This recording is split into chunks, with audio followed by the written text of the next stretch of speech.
გაეროს გენერალური მდივნის გაფრთხილება მსოფლიოს გლაზგოში მიმდინარე კლიმატის ცვლილების სამიტზე ანტონიო გუტიერეშმა აღნიშნა, რომ მსოფლიო საკმარისად სწრაფად არ რეაგირებს გლობალურ დათბობაზე. მკაცრი გაფრთხილებით იყო გამორჩეული ბრიტანეთის პრემიერ-მინისტრიც. ბორის ჯონსონის თქმით, კლიმატური კატასტროფის თავიდან ასაცილებლად მსოფლიოს ცოტად რო რჩება. კლიმატის ცვლილებას საბოლოოდ ყველა ვიგრძნობთ, ზოგიერთი პროცესი უკვე შეუქცევადია. ნუ თუ ასე უნდა დასრულდეს ჩვენი ისტორია, ყველაზე ჭკვიანი არსებების ადამიანთა ისტორია. ნუ თუ ისევ ადამიანურმა ხასიათმა უნდა დაგღუპოს. დღევანდელი ახალგაზრდობა ის თაობა, რომელიც გლობალური დათბობის სასტიკ შედეგებს იგრძნობს და იქნებ ამის გამო მაინც ვიმოქმედოთ და ხელახლა დავწეროთ ჩვენი ისტორია. ეს ტრაგედია ტრიუმფად უნდა ვაქციოთ. ბოლო 6 წელი კაცობრიობის ისტორიაში აღრიცხული ყველაზე ცხელი 6 წელიწადი იყო. წიაღისეულ საწვავზე ჩვენს დამოკიდებულებას კაცობრიობა განადგურების ზღვარზე მიხავს. ბუნებას აღარ უნდა მოვეპყრათ ისე როგორც ტუალეტს. დროა შეწყდეს ბურღვა და წვა, რადგან ჩვენ საკუთარ საფლავებს ვითხრით. პლანეტა ჩვენ თვალწინ იცვლება. დნება მყინვარები იმატა ზღვის დონემ. ოკეანეები სწრაფად ცხელდება. ამაზონის ტყე იმაზე მეტ ნახშირბაც გამოყოფს, ვიდრე შთანთქავს. ჩვენ კლიმატური კატასტროფისკენ მივემართებით. ჩართულია და დრო ძალიან სწრაფად გადის. რეკორდული სისწრაფით ვაფრქვევთ ატმოსფეროში ნახშირბადის დიოქსიდს. 2 გრადუსით მატების შემთხვევაში საფრთხე შეექმნება საკვების მარაგს ასობით მილიონი ადამიანისთვის. 3 გრადუსით მატება და კიდევ უფრო გახშირდება ტყის ხანძრები, ციკლონები. 5ჯერ ხშირი იქნება გვალვები. 4 გრადუსით მატება და სამუდამოდ დავემშვიდობებით ისეთ ქალაქებს, როგორებიცაა მაიამი, შანხაი, ალექსანდრია. ყველაფერს ტალღა გადაუვლის. აპოკალიფსის საათზე შუაღამეს 1 წუთი აკლია. თუკი დღეს არ ვიმოქმედებთ, ხვალ ჩვენი შვილებისთვის უკვე გვიან იქნება. შოტლანდიაში საქართველოს დელეგაციის პრემიერ-მინისტრი ხელმძღვანელობს ირაკლი ღარიბაშვილის ვიზიტის პირველი დღე საკმაოდ დაატვირთული იყო. შედგა არაერთი მაღალი დონის შეხვედრა, მათ შორის ანგელა მერკელთან, შარლ მიშელთან, ასევე EBRD-ის ხელმძღვანელთან. ეკონომიკისა და სამიტის ცენტრალური თემის კლიმატური ცვლილებებით გამოწვეული საფრთხის გარდა საუბარი იყო პოლიტიკურ საკითხებზეც. უშინვე საქართველოს პრემიერ-მინისტრი სიტყვით გამოვიდა. Ბატონო პრეზიდენტო, ძვირფასაღმა დელეგატებო, ქაბუტრებო და ბატონებო, ქართული ხალხის და გაეროს კლიმატის ცვლილებების 26 კონვენციის მსოფლიო ლიდერთა სამიტში დიდი ჩემი დელეგაციის სახელით მაქვს პატივი მოგიმართოთ და მადლობა გადაუხადოთ გაერთებულ სამეფოს იმ თავდადებული შრომისთვის, რომლითაც ყველანი შევკრიბა და ეს სამიტი რეალობად აქცია ახალი კორონავირუსის პანდემიიდან მომდინარე გამოწვევების ფონზე. ყველასთვის ცნობილია, რომ ჩვენი საარსებო გარემოცვალებადია. ულამაზესი მთების, მყინვარწვერების და მდინარეების მქონე კავკასიის მყინვარების 40% უკვე დაიკარგა.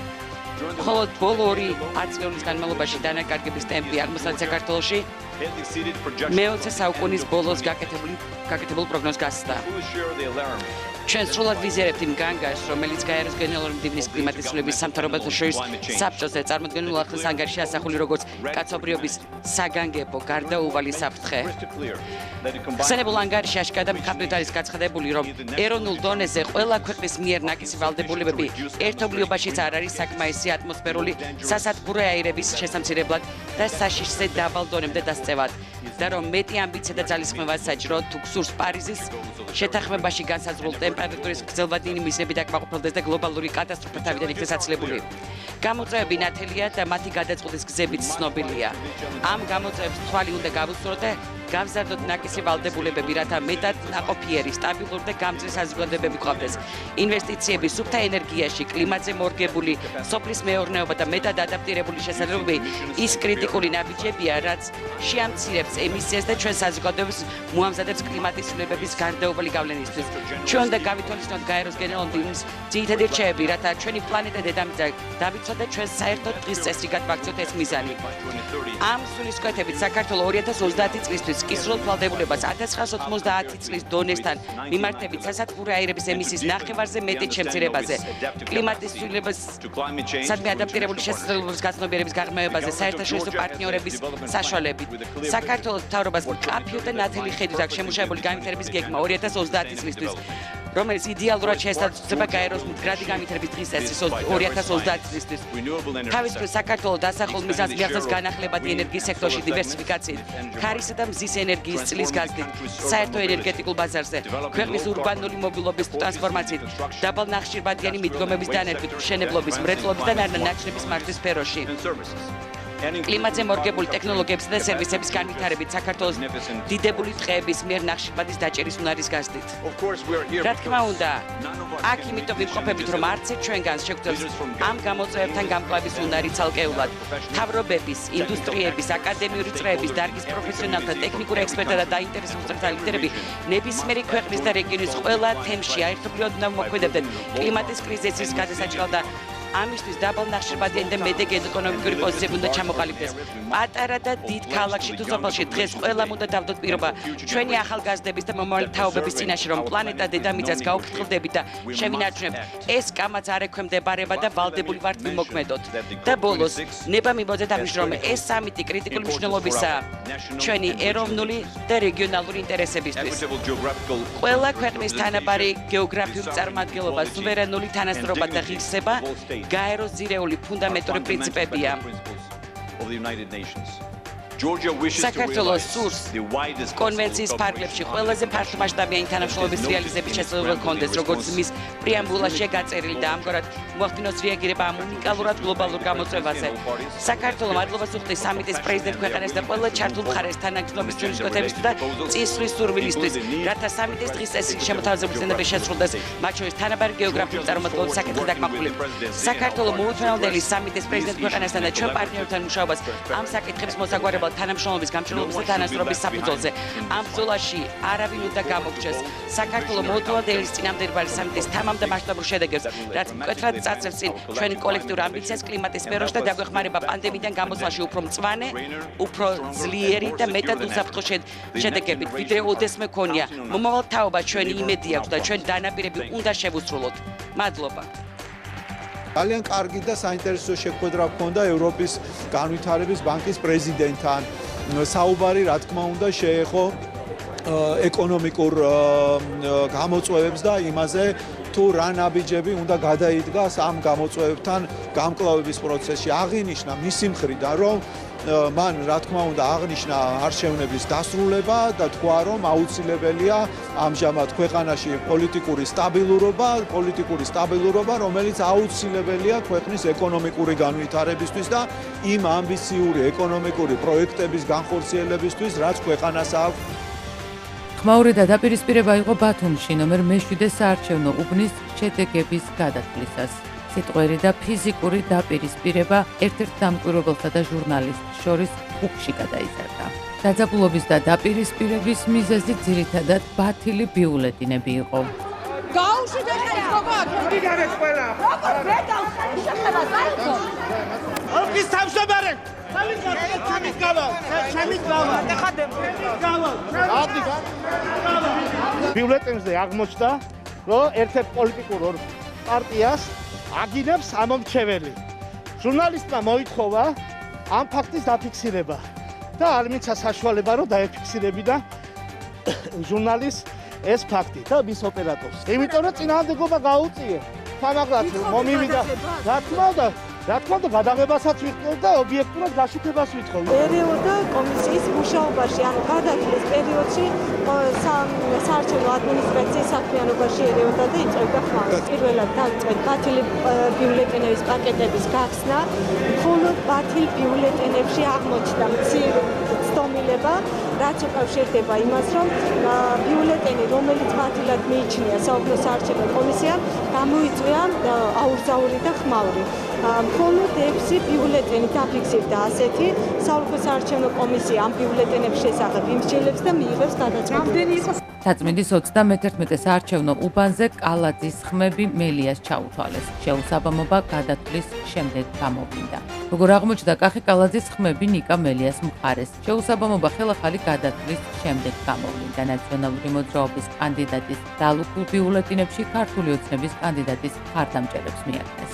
ნიკანორ მელიას შეკვრის დათვლა, როდესაც დაიწყო, შევამჩნიე, რომ ერთი შეკვრა, ანუ 10 ცალიანი შეკვრა იყო კალაძის ნაწილიდან, ანუ კალაძის შეკვრა იყო ნიკანორ მელიას ხმებში შერეული და საბოლოო ჯამში ამან გამოიწვია ის, რომ ნიკანორ მელიას დააკლდა 10 ხმა, რაც ნიშნავს იმას, რომ დაემატა კახი კალაძეს. ხელახალი გადათვლის დროს აღმოჩნდა ხარვეზი, რაც გულისხმობს იმას, რომ ნომერი 51 სუბიექტის კახა კალაძის ხმების 10 ცალი ბიულეტენი აღმოჩნდა ნიკანორ მელიას ხმებში. ხმების გადატანა მოხდა, ასე ვთქვათ, შედგენილი არის ამასთან დაკავშირებით აქტი, რის საფუძველზეც საოლქო საარჩევნო კომისია განკარგულებით შეიტანს ცვლილებას. პირველ შემთხვევაში 353 ხმა ჰქონდა ნიკანორ მელიას, ეხლა 10 დააკრა და იქნება 333, ხოლო 10 ხმა დაემატა და კახა კალაძის ხმების რაოდენობა გახდა 469. ატლანტიკური საბჭო, საქართველოს რეფორმების ასოციაცია, საფარი, საქართველოს დემოკრატიული ინიციატივა, მედიის განვითარების ფონდი და კიდევ რამდენიმე არასამთავრობო ორგანიზაცია თვითმმართველობის არჩევნებს აფასებენ, როგორც დაბალი დემოკრატიული სტანდარტით ჩატარებულ არჩევნებს. განცხადება ვრცელდება და მხოლოდ ნეგატიური შინაარსით არის გაჯერებული. საინტერესოა, რომ ზემოთ ჩამოთვლილი არასამთავრობო ორგანიზაციების უკან სააკაშვილის რეჟიმის ყოფილი მაღალჩინოსნები და მათთან დაახლოებული ადამიანები დგანან. ვის სურს რუსული ტანკის ეკიპაჟის წევრობა, როგორც აღმოჩნდა, ეს დავით დარჩიაშვილია. ოპოზიციონერი შეერთებული შტატებისგან და ევროკავშირისგან პატიმარი სააკაშვილის კერძო კლინიკაში გადაყვანის საქმეში აქტიურ ჩარევას მოითხოვს. პიტერზე მკაცრი შინაარსის პროტესტიც გამოაქვეყნა, მერე კი ჩაასწორა. ტანკებთან დაკავშირებული ნაწილი კი წაშალა, თუმცა კრიტიკული ტონი არ გამკრალა. სააკაშვილი საქართველოს ყოფილი პრეზიდენტი საქართველოს ციხეში შიმშილობის განკვდება. თუ არაფერს გააკეთებთ, მირჩევნია ვიყო რუსული სატანკო ეკიპაჟის წევრი, ვიდრე ევროკავშირის ან შეერთებული შტატების მომხრე, როგორც ადრე ვიყავი. ევროკავშირისა და აშშ საქართველოს ურთიერთობებში ამაზე მეტად არაფერია მნიშვნელოვანი. ასეთი ფიგურების ესე დაკარგვა საშინელ კვალს დატოვებს ჩვენს კოლექტიურ მენტალიტეტზე.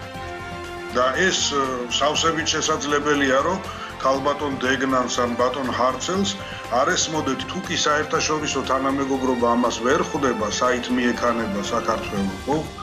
ნუ მაშინ აი ყველაფერი მოსულა, მათ შორის აი ესეთი წარმოუდგენელი ამბებიც, როგორიც იმ Twitter-ში აღწერა. დასავლური ორიენტაცია ევროკავშირი, ნატო, ეს არ არის მათი ღირებულებითი ნაწილი, ეს არის მათი პოლიტიკური ნაწილი, რომელიც იმის მიხედვით, რაც არის საჭირო იმ მომენტში, იმის მიხედვით ირჩევენ. ღირებულებრივი, ასე ვთქვათ, ერთგულება რუსულ საქმესთან, რუსულ პრინციპებთან სამწუხაროდ ხშირ შემთხვევაში გამოჩვევის ხოლმე. უნიჭო კაცი არ არის დარჩიაშვილი, ასე საზოწარკვეთამდე საიდან მივიდა.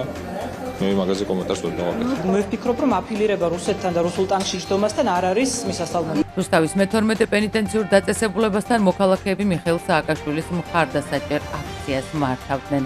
ერთ-ერთი მოქალაქე ნინო მჭედლიძე ამბობს, რომ პროტესტის ნიშნად შიმშილობას იგი თავად იწყებს და არ შეწყვეტს მანამ, ვიდრე მიხეილ სააკაშვილის უფლებები დაცული არ იქნება. ნინო მჭედლიძესთან ერთად პროტესტის ამ ფორმას კიდევ ერთმა მოქალაქემ მიმართა. სააკაშვილის ციხიდან შეკვეთილ სცენარში მთავარი როლი ამჯერად მამუკა ხაზარაძემ უკეთ მოირგო. ლელოს ლიდერმა პარლამენტში საკუთარი ფრაქციაც კი დაშალა და საკანონმდებლო საქმიანობაზე ყურადღება, ისე რომ საპარლამენტო კოლეგებიდან ვერავინ გაუგო. პარლამენტში ყოფნასაც დიდად აზრი ეკარგება, ისედაც ბოიკოტის რეჟიმში ვიყავით აქამდე. ძალიან მალე მივმართავ პარლამენტს და ოფიციალურად დავტოვებ მეც მანდატს. ჩვენ საუბრობთ ეხლა და ვშელობთ იმაზე, რომ გავზარდოთ ფრაქცია, აქედან გამომდინარე. ჩვენ ეხლა გვაქვს ამას დაკავშირებით საუბარი ბევრ ჩვენს კოლეგასთან, ჩვენ ვაგრძელებთ ბრძოლას პარლამენტის შიგნით, პარლამენტის გარეთ. მამუკა ხაზარაძე გააგრძელებს ძალიან აქტიურ მუშაობას იმას დაკავშირებით, რომ გაიზარდოს კოალიცია. ჩვენ თუ გვანახებს ვინმე თუნდაც სამწინადადებიან გეგმას, რომ პარლამენტისგან დატოვება რამენერად მოემსახურება უფრო მეტი დემოკრატიის და ხელისუფლების ცვლილების ინტერესს, რა თქმა უნდა, დავტოვეთ პარლამენტს, ამის პრობლემა არ გვაქვს. ის რომ პარლამენტში ადამიანები ხალისით არ მუშაობენ და ხან ბოიკოტია, ხან მოსვლა გინდა, ხან რაღაცა არის, ჩემი აზრით ყველას გვაზიანებს და რაღაცნაირად მუშაობის мотиваციას არ გიხალისებს. ურჯერ ჩვენ მათ არ შევუწყვეტთ მანდატი. მათი განცხადებების და მათი დაწერილი სურვილების მიუხედავად. მე ვფიქრობ, რომ ხვეწნა ნამდვილად არავის უნდა დავუწყოთ, იმიტომ რომ უკვე 3 წელი გვაქვს ჩვენ წინ, სადაც არც არჩევნებია და არც სპეკულაციების ამგვარი საშუალებები მიეძინათ, როგორც აქამდე იყო, საარჩევნო რეჟიმში ამას ახერხებდნენ. მე არ ვფიქრობ, რომ მათ რაღაც უნდა შეუზღუდოთ საკუთარი სურვილის რეალიზების საშუალება, ამაზე კიდევ ერთხელ ვიმჯერებთ უმრავლესობის ხდომაზე და ვისაც ამისი სურვილი ექნება, ალბათ ისე გადაწყვეტა, როგორც მათ იქნებათ. 18 აპრილის შეთანხმების საკითხი ახლა უკვე ლელომაც დახურა როგორც ანულირებული დოკუმენტის. როგორც იცით, ლელოს ჩახსნილი აქვს სია შესაბამისად მის ნაცვლად ვერავინ ვეღარ შემოა, ამით ერთი დეპუტატი ნაკლები იქნება პარლამენტში, რაც დასანანია იმისთვის, რომ იყოს მრავალფეროვნება პარლამენტში, რაც შეეხება საპარლამენტო საქმიანობას, ეს რა თქმა უნდა დიდად არ დაეთყობა ჩვენ ფრაქცია აქტიურად მუშაობს. რაც შეეხება მიხეილ სააკაშვილის განცხადებებს, კიდევ ერთხელ ეს გახლავთ ადამიანი, რომელიც ამ ქვეყანაში შემოიპარა იმისთვის, რომ აურზაური და არეულობა გამოეწვია. შესაბამისად, მის განცხადებები გასაგებია, რომ არის ექსტრემისტული ხასიათის. პარლამენტის სამსახურში ყოფნას არ უაპირებოდა. კარგად უნდა ესმოდეს საქართველოს პარლამენტში არჩეულ დეპუტატს ნებისმიერს, რომ მისი სამსახური ეკუთვნის არა პარლამენტს, არ რომელიმე პოლიტიკურ პარტიას, არამედ იმ ამომრჩეველს, რომლის მანდატითაც ის მოხდა პარლამენტის წევრად და ამის განხორციელებაზე უარის თქმა რას ნიშნავს? ახლა ეს საზოგადოებისთვის მიმინდვია. ეს ნიშნავს იმას, რომ რეალურად ადამიანები არიან პოლიტიკაში მხოლოდ და მხოლოდ ულტიმატუმების გზით, რომ ხელისუფლებაში მოხვდნენ.